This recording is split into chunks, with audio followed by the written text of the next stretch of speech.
The morning Sarah Whitfield turned 15, her aunt handed her a cloth sack with 3 days of cornmeal and told her the arrangement was finished. It was January 1881, and the woman had taken Sarah in after the typhoid fever claimed both her parents the previous summer. But charity only stretched so far when you had 6 children of your own and a husband who drank his wages. Sarah stood in the doorway of the timber shack outside Rapid City, watching her aunt's face for any sign of hesitation, any crack in the decision. There was none. Just the same tired expression she'd worn for months, like Sarah was one more burden in a life already crushed under too many. The sack held the cornmeal, a tin cup, a wool scarf her mother had knitted, and a folding knife her father used to carry. No money, no directions. Just the unspoken understanding that she'd brought this on herself by eating food meant for the younger children. The temperature outside read 6 degrees above zero, and the wind coming off the Black Hills carried ice crystals that stung exposed skin like thrown sand. Sarah had grown up in these mountains, knew the winter could drop to 30 below and stay there for weeks, knew that people froze to death within sight of their own homes when the blizzards hit. She also knew that standing in that doorway feeling sorry for herself wouldn't change a single thing about her situation. So she picked up the sack, wrapped the scarf around her face, and started walking toward the only place she could think of where nobody would tell her to leave. Her father had worked as a timber cutter before the fever, and he'd shown her the old logging camps scattered through the hills where crews had worked 5 or 10 years earlier and then moved on. Some of the camps still had structures standing, lean-tos and dugouts the loggers had carved into hillsides for shelter during the cutting season. Sarah remembered one particular site along French Creek, maybe 4 miles north of town, where her father had pointed out a south-facing slope with good drainage and a natural overhang that kept the snow from piling too deep. He'd said it was the kind of spot a smart man would use if he needed to disappear for a while. She was betting her life that it was also the kind of spot where a 15-year-old girl could survive a Dakota winter alone. The walk took her most of the day because she had to stop every mile or so to warm her hands inside her coat and stamp feeling back into her feet. The boots she wore had belonged to her cousin, 2 sizes too large, and the newspaper she'd stuffed in the toes for padding was already soaked through with melted snow. By the time she found the logging camp, the sun was dropping behind the western peaks and the temperature was falling with it. The camp was more overgrown than she remembered, but the dugout was still there, carved into the hillside with a front wall made from stacked logs that had mostly rotted through.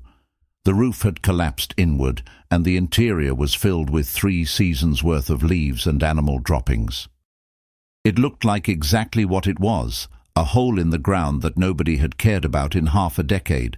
If you're watching this and wondering how someone survives when everything gets stripped away, when there's no safety net and no second chances, stay with this story, because what Sarah figured out in that freezing dugout would keep her alive through a winter that killed grown men with experience and resources. And if you're finding value in these accounts of frontier survival, if you believe this kind of knowledge matters even now, take a moment to subscribe to this channel. We're preserving stories that show how people solved impossible problems with nothing but observation and determination.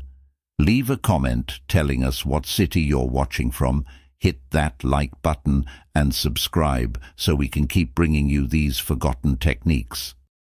Because what Sarah discovered about protecting her most critical resource, her firewood, was something even experienced frontiersmen hadn't fully understood. She spent the first night huddled against the back wall of the dugout, too cold and exhausted to do more than eat a handful of raw cornmeal and pull her coat tight around her body. The wind howled through gaps in the log wall, and every few hours she'd have to stand up and move around just to keep her blood flowing.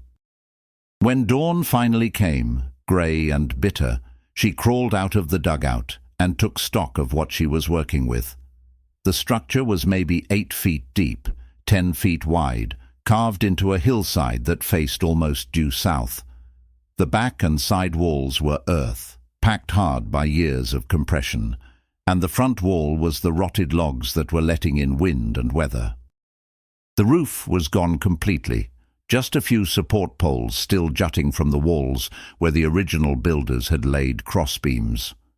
Sarah had watched her father build and repair structures her entire childhood, had handed him tools and held boards while he explained why things were done certain ways. She understood that the earth walls weren't the problem, they were actually the strongest part of the dugout because they wouldn't rot or burn or blow away in a storm. The problem was the front wall and the missing roof, and she had no money to buy lumber and no tools beyond the folding knife in her sack. What she did have was time, desperation, and a memory of something her father had said while they were cutting timber up near Deadwood. He'd pointed to a stand of young pines and explained that green wood that's still full of sap, is nearly impossible to split, but it's also flexible and rot-resistant for the first year or two after you cut it. The loggers would use green pine for temporary structures because you could notch it and fit it together without nails, and it would hold until the job was done. She spent 2 days cutting green pine saplings from the surrounding forest, using a sharp rock to hack through trunks that were maybe 3 or 4 inches in diameter. The knife wasn't meant for heavy work, and she dulled the blade twice before she figured out that she could use the rock to do most of the cutting and just use the knife for the final separation. Each sapling took her 20 to 30 minutes to cut, and she needed about 40 of them to rebuild the front wall and create a basic roof structure. Her hands blistered and bled, and the cold made every movement painful, but she kept working because stopping meant freezing, and freezing meant dying. The front wall she rebuilt by setting the saplings upright in a trench. She dug along the base of the original structure, packing earth around the bottoms to hold them in place, then weaving smaller branches horizontally through the uprights to create a lattice. She left a gap about 3 feet wide for a doorway and another smaller opening up high for ventilation. The whole thing looked crude and primitive, but it was solid enough to block the wind.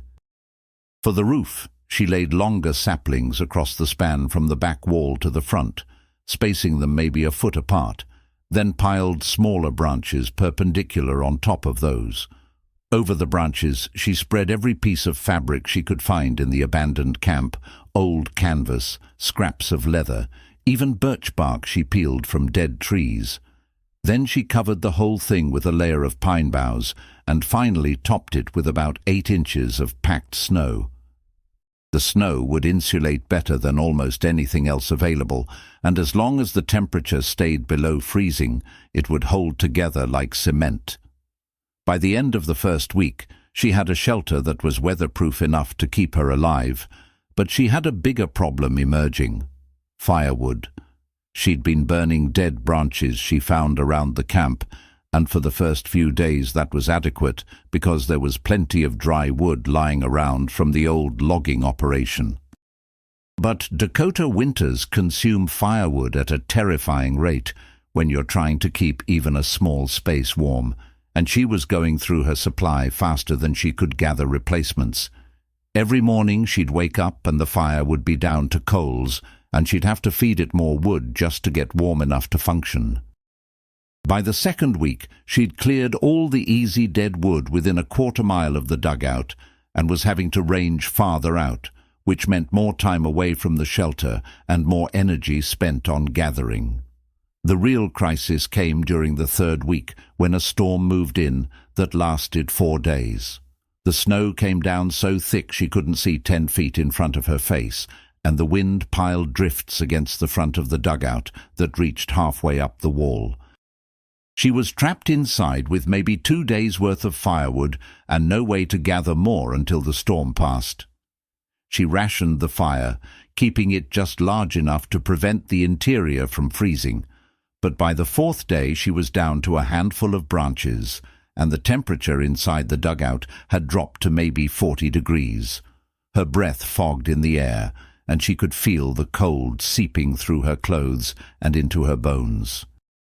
That night, burning the last of her wood, she understood that she couldn't keep living like this. She needed a system that would protect her firewood from the weather and let her store enough to survive the next storm without rationing. The solution came to her while she was staring at the dugout's drainage problem. When she'd first arrived, the floor had been damp from snowmelt seeping through the walls, so she dug a shallow trench along the base of the back wall that directed water toward the entrance and out of the structure. The trench was maybe 6 inches deep and ran the entire length of the back wall, and it worked perfectly at keeping the floor dry. But it was also empty space that she was currently wasting. If she could cover that trench and make it waterproof, she'd have a storage channel that ran the length of the dugout, protected from snow and rain, and situated where the earth's temperature would keep the wood from getting soaked by ground moisture.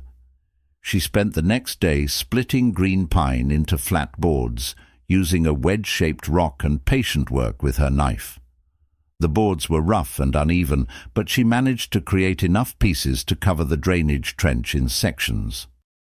She fitted them together as tightly as possible, then sealed the gaps using a mixture she made from clay she dug near the creek, mixed with pine needles and ash from her fire. Her father had taught her that clay mixed with fiber creates a seal stronger than either material alone, and the ash helped it set faster. She laid the boards over the trench and packed the clay mixture into every gap, creating a channel that was protected from above but still allowed air circulation underneath through the original drainage path. Once the clay had dried and hardened, which took 2 days of keeping a small fire going constantly to warm the dugout enough for curing, she tested the system by stacking split wood inside the channel. The space held maybe 10 days' worth of firewood if she packed it carefully, and because the channel ran along the interior back wall, she could access it without ever going outside. More importantly, the wood stayed completely dry even when snow was piling up outside and moisture was seeping through the earth walls, because the sealed cover kept precipitation from reaching it and the drainage underneath carried away any groundwater. But Sarah took the design one step further, and this is what separated her approach from just storing wood inside. She realized that the fire she kept burning in the center of the dugout was producing heat that mostly went straight up and out through the ventilation gap in the roof, which meant she was wasting thermal energy. If she could direct some of that heat along the wood storage channel before it escaped, she'd accomplish 2 things at once. First, she'd dry out any moisture that did somehow get into the stored wood, ensuring it would burn hot and clean when she needed it. Second, she'd create a circulation pattern where warm air moved along the back wall and then rose toward the roof opening, which would distribute heat more evenly throughout the space instead of leaving the floor cold while the upper area stayed warm. She modified the clay cover to include a small opening at the end nearest her fire pit, just a gap maybe 2 inches wide where warm air could enter the channel. At the far end of the channel, near the corner of the dugout, she created another small opening that allowed the warmed air to rise back into the main space. The effect was immediate and remarkable. The fire's heat would flow into the channel, warm the stored wood, and dry out any moisture, then circulate back into the living area. The whole system created a heat loop that made the dugout noticeably warmer, while simultaneously ensuring her firewood supply stayed perfectly seasoned. The first real test came in mid-February when another storm hit that lasted 6 days. This time, Sarah had the wood channel fully stocked with dry wood, and she had enough surplus stacked outside under a lean-to she'd built from pine boughs that she wasn't worried about running out. The storm buried her dugout under 3 feet of snow, completely covering the entrance and the ventilation gap, and for 2 days she was sealed inside in near darkness with just the fire for light. The temperature outside dropped to 28 below zero, cold enough that trees in the forest were splitting open from the expanding ice inside them. But inside the dugout, with her fire burning steadily and the heat circulating through the wood storage channel, the temperature held around 55 degrees. She was comfortable in her coat, and the wood from the channel burned so hot and clean that she was using maybe half what she'd expected. When the storm finally broke and she dug her way out through the entrance, she found the entire landscape transformed into a white desert that looked nothing like the forest she remembered. But her dugout had held perfectly, and her firewood system had kept her warm and safe through conditions that were killing livestock and forcing families in town to burn furniture just to survive.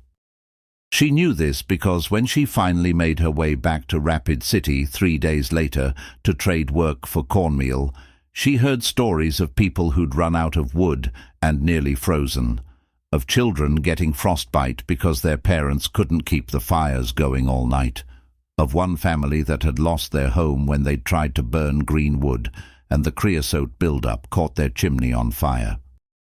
Word spread quickly about the girl living alone in the hills who'd somehow made it through the worst storms of the winter. A merchant named Thomas Brenner heard the stories and came looking for Sarah in early March, when the weather had moderated enough for travel. He found her at the dugout, splitting wood outside in the weak spring sunshine, and asked if the stories were true about her storage system.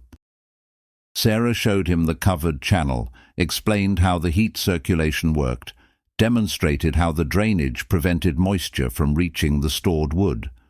Brenner was a practical man who'd lost a warehouse full of goods the previous winter when his storage building flooded during a thaw, and he recognized immediately that Sarah's design solved a problem that affected every merchant and homesteader in the territory. He offered her a deal. He'd pay for materials if she'd help him build a storage structure using her techniques, and he'd give her a percentage of what he charged people to store goods there. Sarah agreed, but only if he'd also stake her a homestead claim on the land where her dugout sat, making it legally hers. Brenner agreed, and they shook hands on it in front of the dugout that had kept her alive when everyone assumed she'd be dead before spring.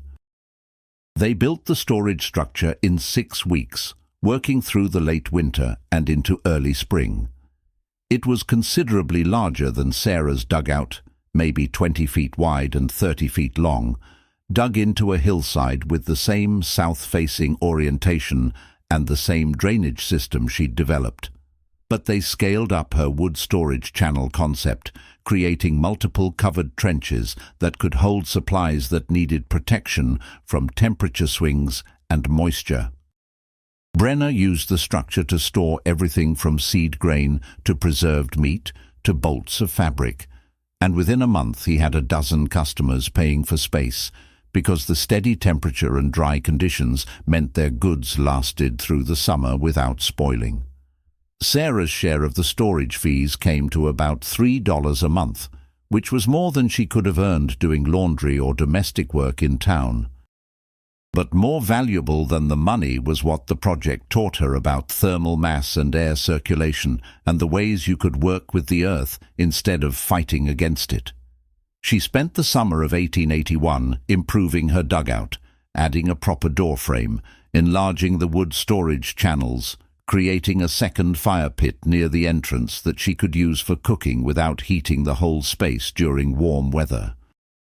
Father Mackenzie from the Catholic Church in Rapid City came to visit in August, bringing a basket of food and what he probably thought were helpful suggestions about finding a proper situation for a young woman. He'd heard she was living alone in the hills and wanted to make sure she understood the risks. Sarah showed him around the dugout, explained her systems, demonstrated how the wood storage worked and why the thermal circulation was more efficient than anything he'd see in a conventional building. The priest stood there in his dusty cassock, nodding slowly, and admitted that she'd accomplished something he wouldn't have thought possible. But winter was coming again, he reminded her, and wouldn't she feel safer in town where there were other people around? Sarah thanked him for his concern and explained that she felt safer in a shelter she understood completely, that she'd designed specifically to handle the worst conditions the Black Hills could throw at it, than she would in a boarding house where she'd be dependent on someone else's charity and goodwill. The priest left, looking troubled, but he never came back to suggest she leave her dugout. The winter of 1881-82 was even colder than the previous year, with temperatures dropping below zero in November and staying there until March. Sarah had prepared by stocking 3 times as much firewood as she'd used the year before, splitting and storing every piece in the covered channels that now ran along both side walls of the expanded dugout. She'd also made improvements to the ventilation system, adding adjustable covers that let her control airflow and prevent heat loss while still maintaining enough circulation to keep the air fresh. She made it through that winter using less than half her stored wood, which meant she had a surplus she could trade come spring.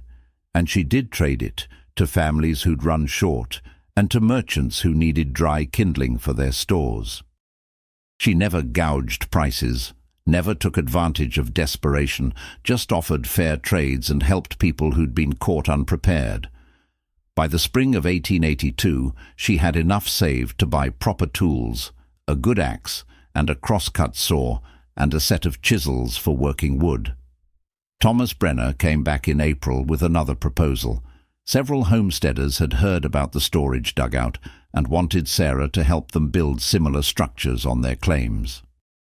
She'd get paid for the work, and she'd have the satisfaction of teaching people techniques that would keep them and their families safer through the brutal winters. Sarah agreed, and over the next 3 years she helped build 17 earth-sheltered structures across the Black Hills region, each one incorporating the drainage and wood storage systems she'd developed in that first desperate winter when she was 15 and homeless and fighting to survive. The original dugout stood for at least 22 years.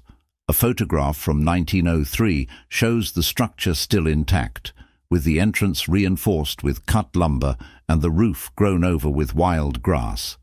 Someone had added a wooden porch to the front, creating a hybrid building that combined Sarah's earth-sheltering techniques with conventional frame construction.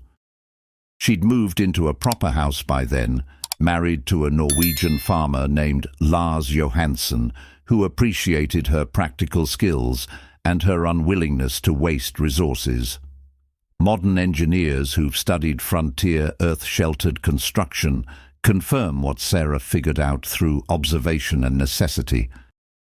Earth-sheltered buildings can reduce heating and cooling costs by 60 to 70% compared to conventional structures, because the earth provides thermal mass that moderates temperature swings.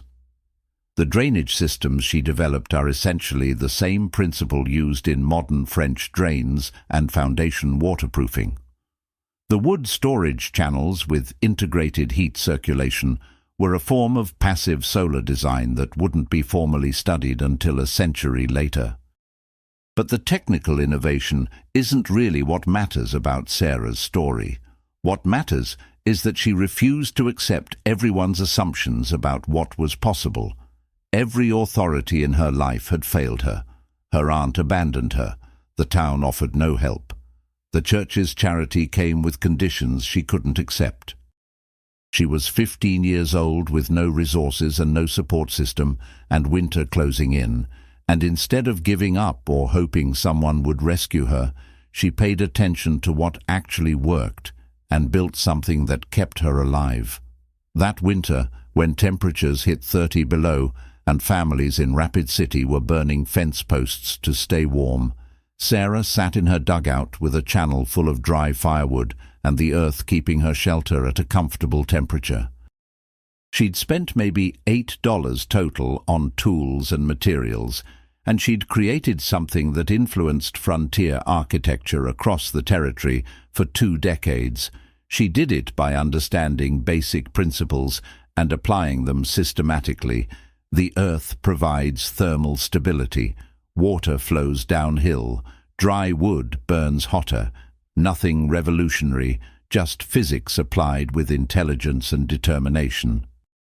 There's a mention of Sarah in a county fair report from 1908 where she gave a demonstration on earth-sheltered root cellars. She was 42 years old by then, and the article describes her as a respected authority on frontier construction techniques. No mention of the desperate winter when she was 15 and homeless. That context had been forgotten, or maybe never recorded. What survived was the knowledge she'd developed and shared. The dugout where she survived her first winter is gone now, collapsed back into the hillside, or maybe built over by later development. But the principles she worked out are still valid. We still need shelter that works in extreme conditions. We still need storage systems that protect resources from weather and temperature. We still face people who say the conventional way is the only way, and we still have the same choice Sarah had. Listen to authorities who claim to know better or pay attention to what actually works. Sarah chose observation over assumption, testing over tradition. That choice kept her alive through 2 brutal winters and eventually made her one of the most knowledgeable builders in the Black Hills region. The wood storage system she developed solved a problem that killed people every winter, the problem of keeping firewood dry and accessible during storms that could trap you inside for days. So when someone tells you it can't be done, when they say you're too young or too inexperienced, or too different from who usually succeeds, remember the 15-year-old girl who built a dugout with nothing but a folding knife and determination. Remember that observation beats assumption, that intelligence solves problems money can't buy solutions for, and that sometimes the best innovations come from people with nothing to lose and everything to prove. That's not just frontier history. That's how real knowledge develops, through desperate necessity meeting careful observation, through failures that teach you what doesn't work so you can figure out what does. Sarah Whitfield walked away from her aunt's house with 3 days of cornmeal and no prospects. By spring she had shelter, income, and knowledge that would help dozens of families survive conditions that killed the unprepared. She did it by trusting her observations over everyone's opinions, by building systems that worked with the earth instead of fighting against it, and by understanding that survival isn't about having resources, it's about using what's available with intelligence and persistence. That lesson's as relevant now as it was in 1881. The tools change, but the principles don't. Pay attention to what works. Test your assumptions, and never let anyone convince you that impossible just means they haven't figured it out yet.